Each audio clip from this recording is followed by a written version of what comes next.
Hello दोस्तों, आपको मेरे चैनल एनिमे वर्ल्ड में स्वागत है। आज हम एक्सप्लेन करने वाले हैं zoom 100 bucket of list of the dead anime के बारे में। तो चलिए स्टार्ट करते हैं। इस एनिमे के शुरुआत में ये दिखाया गया है कि बहुत सारे ज़ॉम्बी एक आदमी के पीछे भाग रहे हैं और वो आदमी उसे उस नरक से बचाने के लिए बोल रहा है। फिर उसके अगले सीन में हमें इस एनिमे का मेन कैरेक्टर को दिखाया जाता है जिसका नाम है अकीरा टेंडो। और ऐसे दिखाया जाता है कि जैसे वो बहुत दिनों से सोया नहीं है और वो अपनी ऑफिस को नरक से भी बदतर बोल रहा है। फिर उसके अगले सीन में हमें 3 साल पीछे की बात दिखाया जाता है जिसमें अकीरा को एक प्राइवेट कंपनी में नौकरी मिल गई है और उसका बॉस ऑफिस के सारे एम्प्लॉय के साथ उसका इंट्रोड्यूस करवा रहा है और ऑफिस दिखा रहा है। और यहाँ पर अकीरा भी खुश है क्योंकि उसे उसकी मनपसंद कंपनी में जॉब मिल गई है। फिर उसके अगले सीन में हमें एक लड़की दिखाया जाता है जिसका नाम ओटोरी साओरी होता है और वो उस कंपनी के लिए अकाउंटेंट का काम करती है और वो अकीरा को पहले दिन की गुड लक विश करती है। फिर उसके अगले सीन में उसके ऑफिस के एम्प्लॉय पार्टी करते हुए नजर आते हैं और एक दूसरे को अच्छे से इंट्रोड्यूस करते हैं। और उस पार्टी में वो मिस ओटोरी को भी देखता है और उसे ऑफिस के लिए हार्ड वर्क करके इम्प्रेस करने को सोच रहा होता है। उतने में ही उसके ऑफिस के एम्प्लॉय खड़े हो जाते हैं और ऑफिस में काम करने के लिए चले जाते हैं।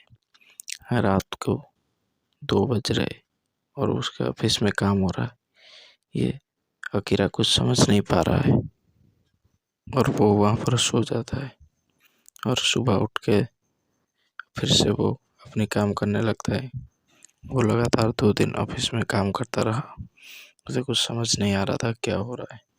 फिर 2 दिन बाद वो अपने रूम में आया और वो बस सोने की कोशिश कर रहा था। उतने में उसका अलार्म बजा और वो फिर से ऑफिस के लिए रेडी होने लगा।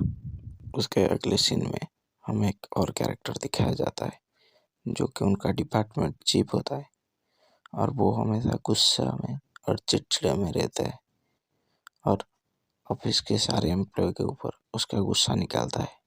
और उसके अगले सीन में हमें ये दिखाया जाता है कि अकीरा को उस कंपनी में रहते 1 साल कंप्लीट हो चुका है और वो 1 साल के अंदर ठीक से सो नहीं पाया है। फिर अगले सीन में हमें ये दिखाया गया है कि मिस ओटोरी अकीरा के लिए खाना लेके आई है और अकीरा ये देख के बहुत खुश होता है। और उस वक्त उनके बॉस मिस ओटोरी को उनके कैबिन में बुलाता है और वो दोनों वहाँ पर इंटीमेट होते हैं जिसे देख के अकीरा को बहुत बुरा लगता है। उसके अगले सीन में हमें ये दिखाया जाता है कि अकीरा को उस कंपनी में काम करते हुए 2 साल पूरे हो चुके हैं और वो बहुत ही डिप्रेशन में नज़र आता है और वो सुसाइड करने को सोचता है।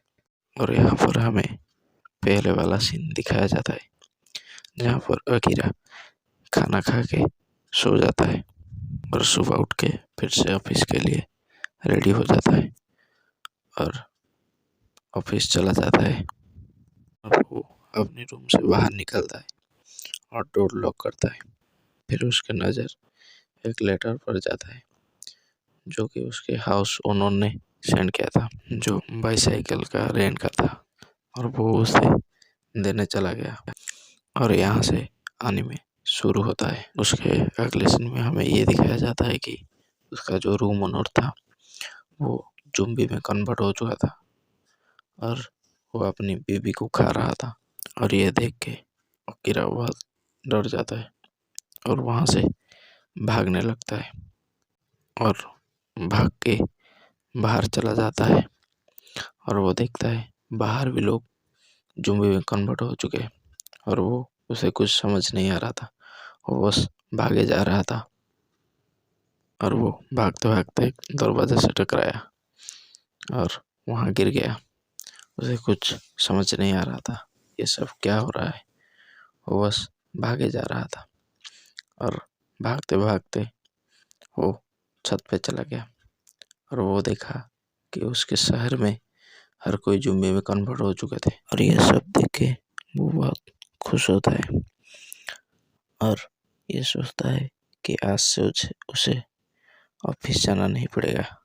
और वो खुश होकर सिर्फ भागे जा रहा था और ऐसे ही भागते भागते वो एक जगह आके रुक जाता है और सोचने लगता है कि वो आज दिन भर क्या क्या सब करेगा। और ऐसे ही सोचते सोचते उसे मिस ओटोरी के बारे में याद आता है और फिर वो मिस ओटोरी को बचाने की सोचता है और उसे अपने लव के बारे में बताना चाहता है।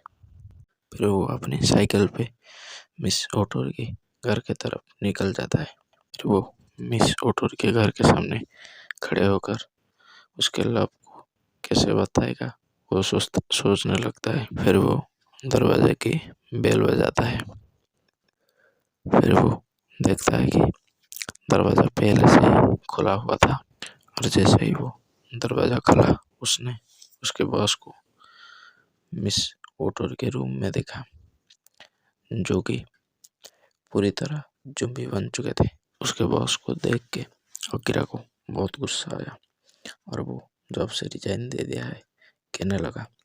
और फिर उसने अपना टाई निकाल के फेंक दिया और गुस्से में आकर अपने बॉस को छत से नीचे फेंक दिया। और फिर वो मिस ओटोरी को देखा जो कि पूरी तरह ज़ॉम्बी में कन्वर्ट हो चुकी थी और उन्हें देख के अकीरा को बहुत रोना आया। और फिर उसने उसका लव कन्फेस कर दिया और वो उनका फास्ट लव है ये बोलकर वहाँ से भाग गया। और अगले ही सीन में हमें ये दिखाया जाता है कि अकीरा एक मॉल के सामने बैठा है और अपना ड्रिंक एंजॉय कर रहा है और रिलैक्स फील कर रहा है। ये सब उसे एक ड्रीम की तरह लग रहा था और वो ये सब यकीन ही नहीं कर पा रहा था।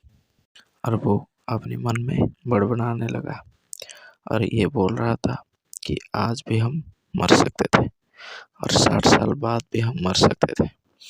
तो मरने से पहले उसने अपना शौक पूरा करना चाहता था तो उसने एक लिस्ट बनाई। इसीलिए इस एनीमे का नाम है zoom 100 bucket list of the dead.